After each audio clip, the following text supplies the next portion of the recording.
Hey everybody, welcome back to the Vince Salerno Podcast. This is episode 104. I'm your host, Vince Salerno, and today I'm joined by one of my favorite guests and just my favorite people in general. Thank you. Kate, my wife, my best friend. Hi. Happy to be here again. Yeah. Very fun. Yeah, we're not in the Vince Salerno Podcast set, aka our bedroom, because, well, I guess that's like a bigger discussion about a lot of things. So I'm sure regular watchers have noticed I've kind of been MIA, been missing in action, haven't really done much since episode 100. Well, episode 103 actually with Nick Crone. A lot's been going on in our lives.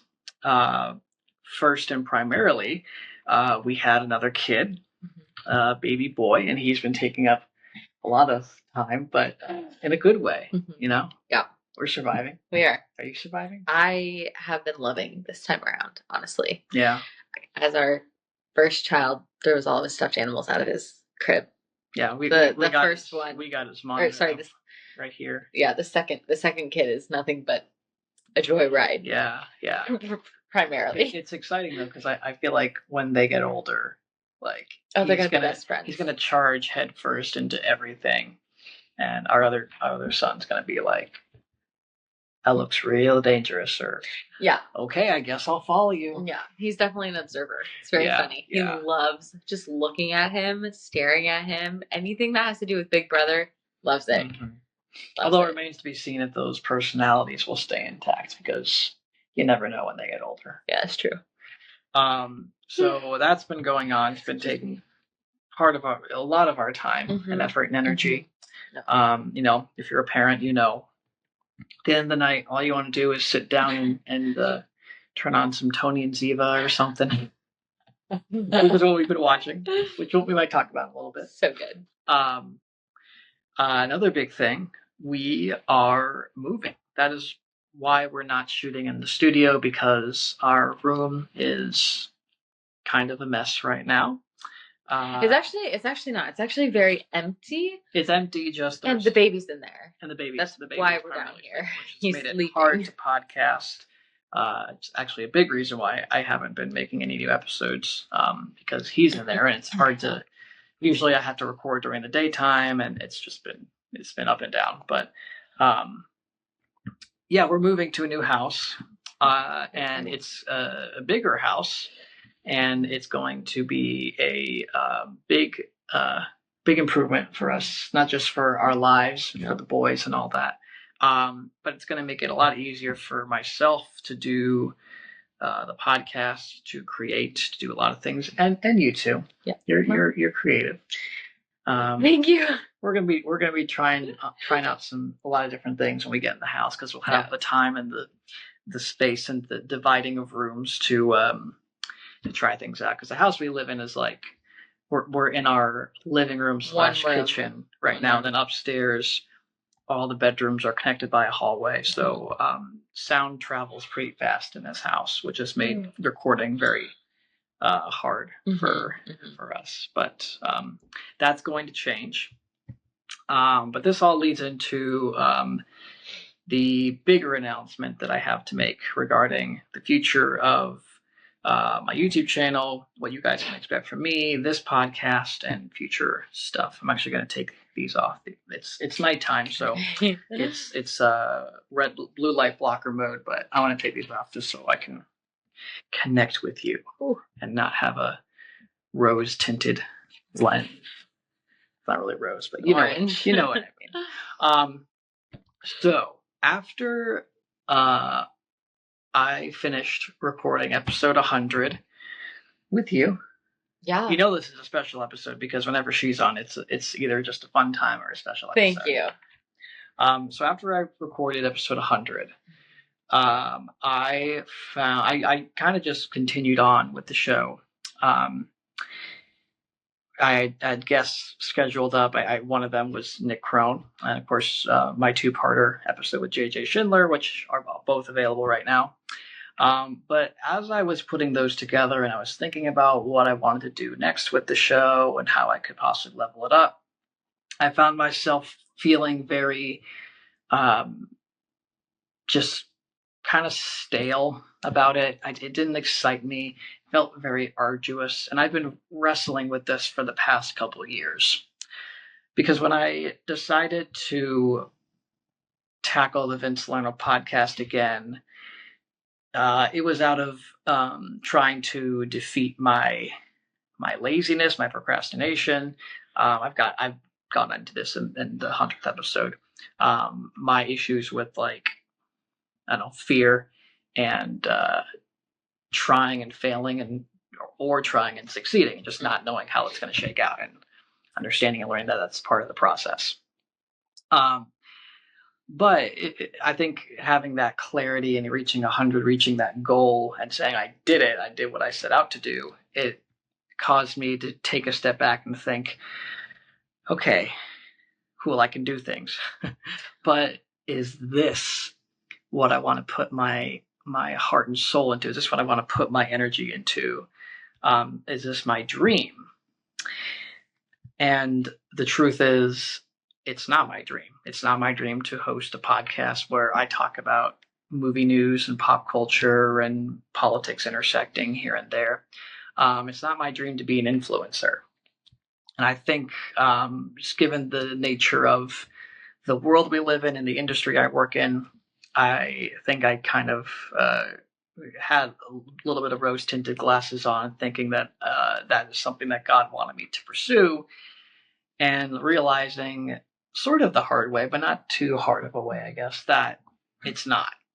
And so after I put out, I think it was either JJ's episode or Nick's episode, I kind of had to stop and think. And she's pivotal to all this because she's the person I can talk to and bounce ideas off of. And I remember telling you, like, I just don't want to do this anymore, but I love podcasting. I love talking about movies. So I want to do something, but I just rebranded this podcast into a sort of newsy pop culture discussion based podcast plus interviews. I don't really want to rebrand the podcast again. So, what does any good faithful Catholic do? Well, me, I decided to say a discernment novena. And guys, 3 days into the novena, I got my answers. I was listening to a podcast, which will remain anonymous because I don't want to slander or throw these podcasters under the bus. They're fine people. They actually have a decent show. But at the time, I watched it and I straight up said to myself, this podcast sucks. I will say it was a movie review podcast. I thought, this sucks. I could do this way better. If I had the time, the energy, and the effort and the willpower to do it, I could do it so much better. Humbly speaking. Yes. Thank you for keeping me in check. Not that I would do it perfectly. I feel like I could do it a lot better. You know what you like. You know what you can do. Yeah, thank you. Mm-hmm. I do, and that was the spark. That was the inspiration. Only 3 days into my novena, that I realized what I wanted to do. And in the midst of this being, I guess, let me clarify, I decided the thing I want to do is I want to talk about movies. I want to talk about cinema, the art of cinema, the things that excite me about movies and filmmaking, and why I wanted to become a filmmaker, and I guess kind of tap back into that creative aspect of myself. This also coupled with, I realized I kind of had my Quentin Tarantino realization moment in my life. And if you don't know what I'm talking about, you might not even know what I'm talking about. Maybe Tarantino told this story that when he was 30, he had been working at a video store and he had been kind of like coasting. He'd been enjoying his life, but he really hadn't set out to achieve his goals, and because he wanted to make movies. But he was working at a video store and he was hanging out with his friends and he was having a good time. I think when around the time he turned 30, he was like, I haven't really done the things I want to do. I'm enjoying life. I'm happy, but I'm not really fulfilled in that way. And that's when he started writing and started making movies, and the rest is history. And I feel like I'm reaching that stage in my career, if you can even call it that, because I realized in the midst of all this as well that I don't want to be a podcaster. I don't want to be known as a podcaster. I don't want to spend the rest of my life trying to be a famous podcaster or influencer or anything like that. I want to make movies. I want to write. I want to direct. I want to produce. I want to act. I want to do it all. So that leads me to long-winded way to get to this announcement, which is that the Vince Salerno Podcast, this podcast, is going on a hiatus of sorts. And I will be coming back sometime soon next year, with a brand new podcast that is just about reviewing movies and the art of cinema and filmmaking. It's so exciting. It is. Yeah. Are you excited? I'm really excited because you're going to be focusing on one thing versus a bunch of other things. Mm-hmm. And you're going to be talking about all movies, not just current movies, but like movies that have come out before, old movies. Right. Like it's going to be fun. Yeah, that is a good point. That is the caveat to this. And this is part of the reason why I said that podcast that I listened to sucked. A lot of filmmakers or a lot of podcasters who review movies, I find they have a niche. Like, oh, I'm just going to review Disney films. I'm just going to review adult films. I'm just going to review movies that I like. And I guess that's sort of true. I'm going to review movies that I like. But really, it's just like we watch multiple movies a week. Yeah. And so there's just a lot of content to mine from just that. From us just sitting down and let's talk about the long trailer, or let's just so funny. We just watched that a couple months ago. Yeah. Let's watch Halloween. Let's talk about Halloween Town or something. Another one we watched recently. Stuff like that. You just always have good. You're like, let's watch this movie, and unfortunately, sometimes I'm not as open-minded to the movies we watch because it just looks. I always judge a book by its cover. It's very hard to watch. To suggest certain movies. Yeah. And that's okay. I have to be in the mood for them. You know what you like too. I do. But like usually the movies you pick, they're very funny or just very well done. I'm like, okay. Oh, thank you. I never trust in the moment, and then while we're watching, I'm like, why didn't I trust him? This was good. Obviously he knows. I never suggest something that I know you would not like. Except for Spaceballs. Well, you're like, you'll like this. Well, to be fair, we'll have to try that again because you were kind of distracted. We were all kind of distracted.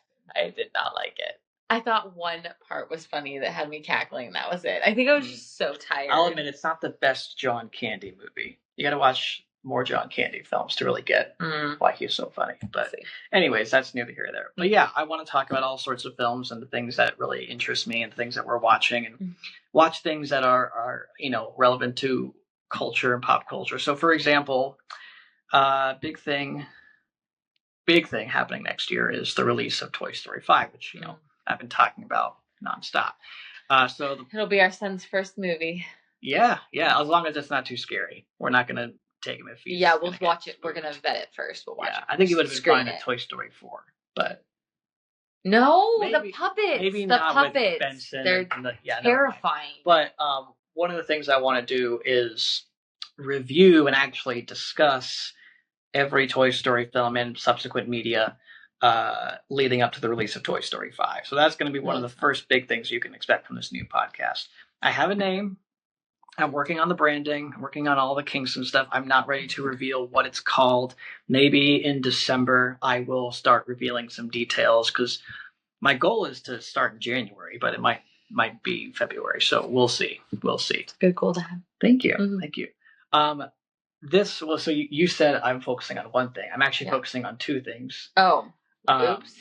That's okay. What are you focusing on? Well, so the going back to wanting to be a filmmaker, this podcast, it takes a lot of work, and I admit bring that onto myself. I want it to be really good, so I invest a lot. And she knows. She's seen me investing hours, sometimes late hours, trying to get the graphics right, trying to get the music right, trying to get the audio, the everything right, the clips. I put a lot of work into making this as good as possible. And because I'm so meticulous in the details and everything, this is a very time-consuming show, which is why I almost revealed the name of the podcast. I don't want to do that yet. I thought you were going to say. Oh, good. I thought that's where you were going. I'm going to bleep that just in case. I don't want to give anyone any hints or anything. No. So that's why this podcast is going to be a lot easier and simpler to produce. I want to make it look nice, of course. I want it to be quality, but I'm not going to put a ton of bells and whistles. And thank you. No, you've been doing a lot of work on it. Thank you. Yeah. It's sleek. I'll say that. It's very sleek. Yeah, I want it to be sleek. I want it to be, I like the 80s. I like retro wave, vaporwave type stuff. I want it to have that vibe to it, but also I'll give you a hint. Don't give him a hint. Just a little hint. I like the surprise. No, just a little hint. I want it to have an intergalactic flair as well. Mm-hmm. Yeah, that's a good hint. I think it's giving a lot away. Well, they wouldn't be able to guess. All right, from there. Oh, although you should guess. Yeah, go in the comments. And guess what you think the podcast title is going to be, and you'll get validation from me. That's the prize. I think we should send a prize. We'll see. Maybe I'll buy some extra Toy Story 5 merch and I'll do a giveaway. Anyways, the point of making this podcast simpler is to focus my time between podcasting, which will be purely for fun, for the love of the craft.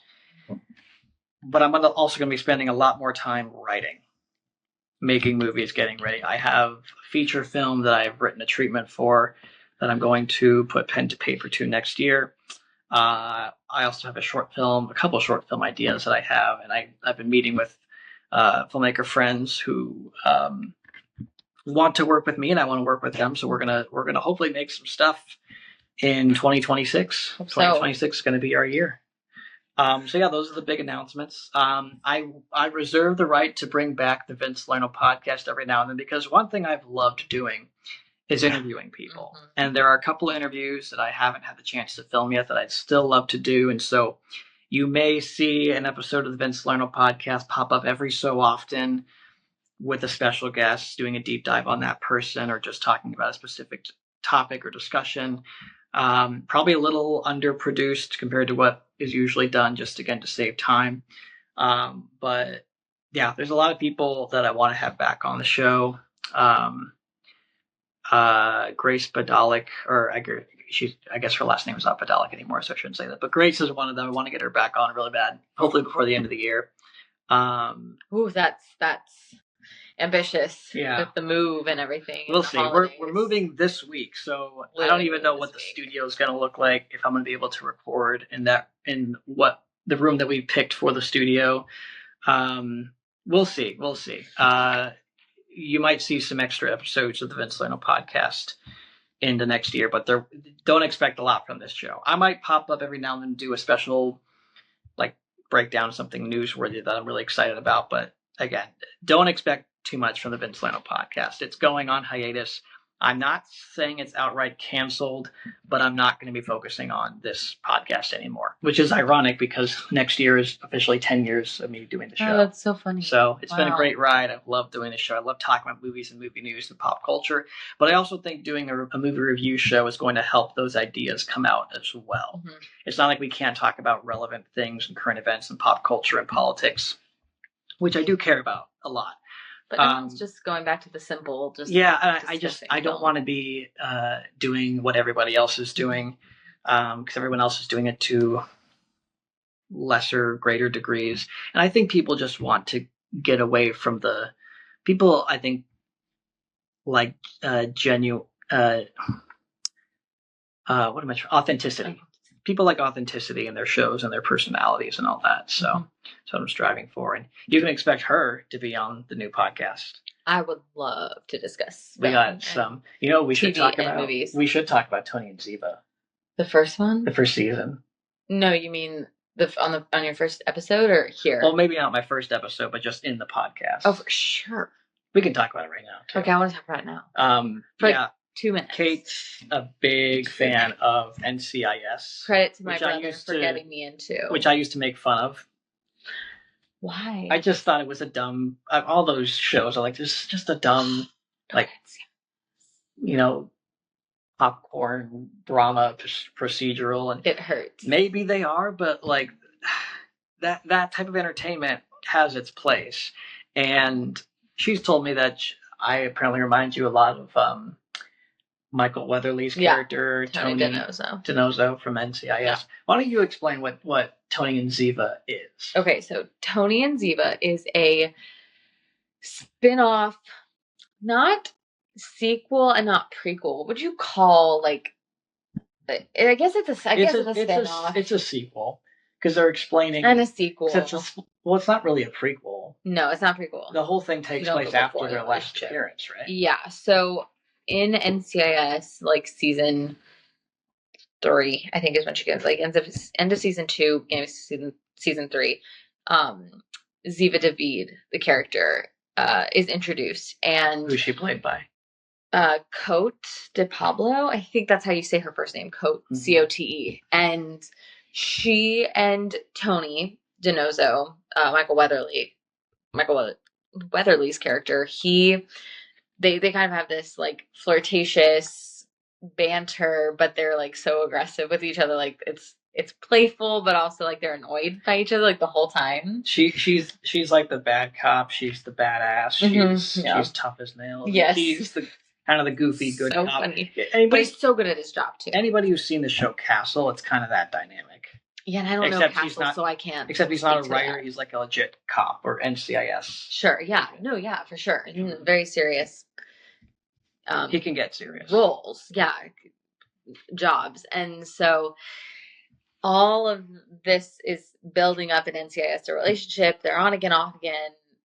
Like, will they date? Well, it's not on again, off again. It's will they, won't they?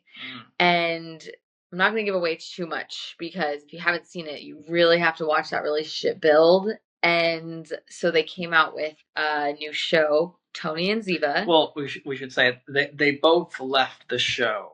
Yes. The original show at some point. Yeah. And then I guess fans were clamoring for them to come back. Because we never had answers. Yeah. For anything. We were like, wait, well, are they together? Are they not together? So instead of having them come back in the show, they gave them a spin-off series. Yes, there wouldn't be room for them in the show right now. Like that, we like the established characters. That was loud. We like the established characters. It would be a weird dynamic for them to come back, but there are fun callbacks to NCIS in Tony and Ziva. But they do a really, really good job of picking up where they left off and going back in the timeline and meeting it where the time starts. So they do a really good job of that, of bringing that story full circle. And it's just because they have like NCIS fans can breathe that we now have answers to what happened and what is happening and what might happen in the future. So good. Yeah, because I mean, this is in the trailers. Like, the show picks up with them having a daughter. Yeah. And they're not together. Yeah, that's but no they're secret. Co-parenting. Yeah. But there is still this sexual tension between the two of them.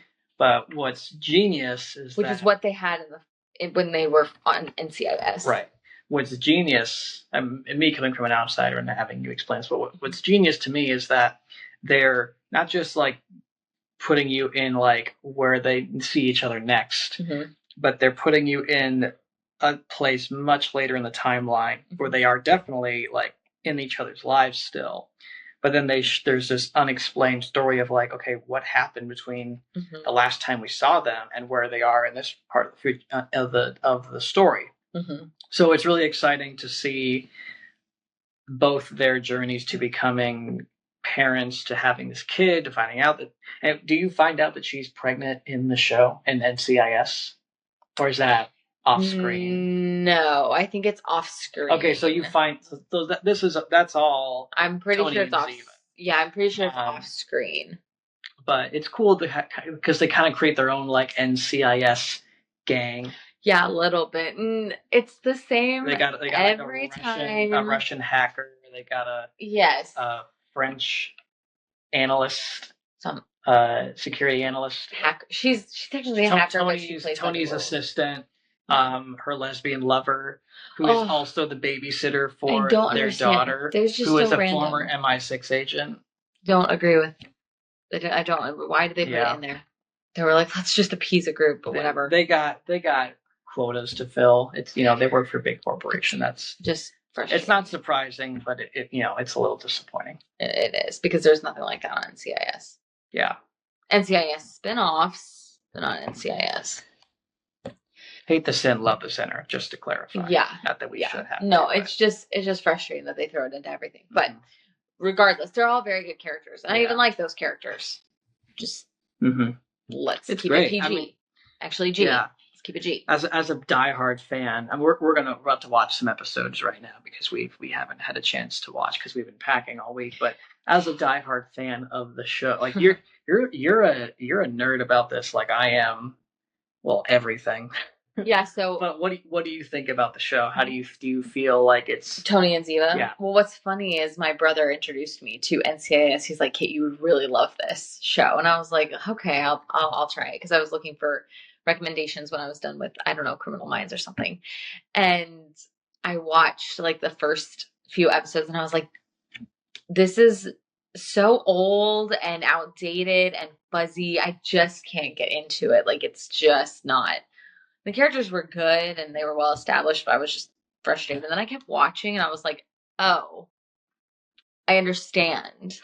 And so and I'm still watching it. They're on like season 22, 23. Oh, that's the baby. That was not a ghost. No, it's the baby. They've done really, really well with like reintroducing bringing new characters in, keeping old characters, and just like progressing the story. But for me to have a Tony and Ziva show spinoff, once you get to a certain point in NCIS, you're like, okay, well, what the heck happens here? Like, they just leave? That's it? When we heard we were getting Tony and Ziva, like, we were singing. We were singing because we knew that this would give us clarity and answers, and finally we would be able to know if it's exactly like what you said, sexual tension. Like, will they, won't they? It wasn't like on again, off again, like Ross and Rachel and Friends. It was, tell her you love her. Can you just say that you love him? It just was so frustrating. And they knew they were frustrating us, but they left, Coach Pablo left the show, and we were like, okay, this is just frustrating because we'll never have that story. We'll never know what happens. Now, Tony and Ziva enters the chat, and we're here, and we're watching, and it's so good. So let's wrap this up because I want to go watch it. It's real wish fulfillment for you. It's so good. Yeah. That's very exciting. Good. Yeah. I'm happy for you. So anyways, just to wrap things up, Tony and Ziva, it's great. Watch it. New podcast coming out in 2020. Oh, but don't watch Tony and Ziva if you haven't seen NCIS because you'll be so confused. Yeah, unless you want to. I did. And you want to watch NCIS because you're like, you asked a million questions. Yeah, that's true. I'm worth it invested in watching NCIS for sure. Oh, my friend just texted me something Candace Owens related. We got to watch that. Oh yeah, we do. That's Norman Finkelstein. Yeah. Okay. We'll. Sorry. I'll text you in a second, buddy. So new podcast coming out, focusing on scripts, filmmaking,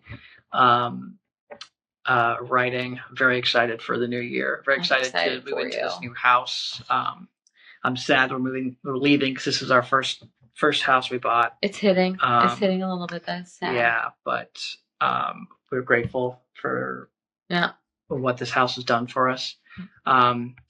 I do want to say, I think all this has all this stuff that I've been figuring out has also kind of coincided with like the passing of Charlie Kirk.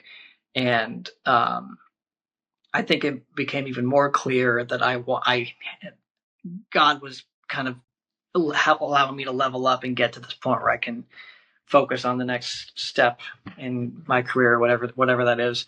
And the reason why I bring up Charlie Kirk is I just kept thinking about how, he knew his mission, that it was a mission from God, and he lived his life serving that mission. And, we're all not going to have the same lives as Charlie Kirk. We're not all going to, God willing, we're all not going to die the same way as Charlie Kirk, but we all owe it to ourselves to figure out what God's mission is for us and to live out our mission without fear, without hesitation. And I've been very blessed that I'm the type of person who's known what I wanted to do for, since I was born, basically. Like, I've known that I wanted to make movies and be in the film industry for as early as I can recall what film movies were. And I prayed so many times, like, Lord, if this is not what you want for me, tell me what to do and I'll make peace with it. I at one point, this is while we were dating initially, I thought that I was not Hollywood bound, that I was not maybe not Hollywood bound, but I wasn't big time filmmaker bound. I was ready to establish small life for us in a small Midwestern town, make movies independently for fun, and then just, work a 9 to 5. Would have been really hard. Yeah. But then the good Lord called me elsewhere. And we're living where we are right now. It's a place where the film industry is really booming. That's not Hollywood. That's not California. I will say that. And God has opened up opportunities for both of us that I never thought would be possible. And it's just made me more and more convicted in that somehow, some way, I'm going to get to where I want to be as a filmmaker. And hopefully that place will be to tell stories with you, to impact culture for Christ, which is a personal mission I have, instilled by our alma mater, JP Catholic. Yeah. I don't know if you want to say anything about Charlie Kirk affecting your mission or anything like that, because you kind of really started the dialogue about that, and that kind of hit you really hard. I mean, it hit all of us hard. It was a hard week, but you specifically, did you want to touch on that? No, I don't really. The mission driven stuff, like the work driven stuff, is more like where you were coming from. I was just, but your vocation as a mother. Yeah, that was maker. That was me looking at Erica and just every time that I was complaining, or I thought about all the times that life was hard and raising kids was hard, and I was like, okay, well, this woman has to do it all on her own now. Her husband's not coming back to help her. He's not going to be able to do anything, except watch from heaven, hopefully. And I just really tried pouring more into my relationship with my kids and my role as a wife and mom. And it was a rough time, but we're moving forward, and we have our heads straight on our shoulders. We are head screwed on, right? Maybe I don't. It's maybe late, that's not right either. But we're just moving forward with excellence. So, as Allie Beth Stuckey says, I'll quote her here: "Faith, excellence, and for the glory of God." Yeah, that's exactly. That's like a trifecta. We've mentioned Candace, Charlie Kirk, and Allie Beth Stuckey all in one episode. Not on purpose either. Not on purpose. No. So no. We've outed ourselves as far as who we watch. I outed myself a long time ago. You did. I'm saying, but I'm pretty outspoken too. So yeah, not afraid. Come at me. But he was just very mission driven, and again, we all owe it to ourselves to figure out what our God-given mission is, because all of our lives, all of each other's missions, are the way our lives are going to pan out. It's all going to be different. It's all special. And God made you for that, so you owe it to yourself to figure out what God made you for and to chase it, pursue it. And with that, amen. We're going to wrap things up. So thank you guys for watching this I want to say last episode, but probably the last episode of the year, maybe, unless I can get some stuff out before Christmas. If not, you'll see more episodes of the Vince Salerno podcast out next year, probably. But primarily focusing on the new podcast, which I will reveal more about in the near future. Very excited. Thank you guys for watching, listening. If you enjoyed this podcast, hit the like button, subscribe to this channel. You can check out short films, trailer reactions, other episodes of the Vince Salerno podcast. And thanks, babe. Thank you. Want to go watch some Tony and Ziva? Yes, please. Go watch some Tiva. Tiva. All right, guys. Have a nice day. God bless, and peace out.